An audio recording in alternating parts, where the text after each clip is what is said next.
Blue Economy 2.0. For promoting climate resilient activities for Blue Economy 2.0, a scheme for restoration and adaptation measures and coastal aquaculture and mariculture with integrated and multi-sectoral approach will be launched. Comprehensive development of tourist centers. The success of organizing G20 meetings in 60 places presented diversity of India to global audience.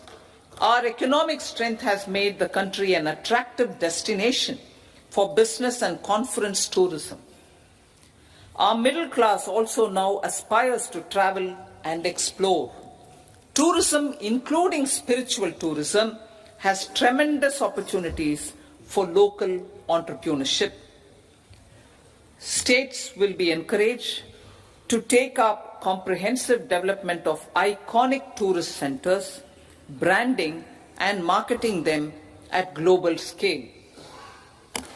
A framework for rating of the centers based on quality of facilities and services will be established. Long-term interest-free loans will be provided to states for financing such development on matching basis. To address the emerging fervor for domestic tourism, Honorable Speaker, sir, projects for port connectivity, tourism infrastructure and amenities will be taken up on our islands, including Lakshadweep. This will help in generating employment also. Promoting investments.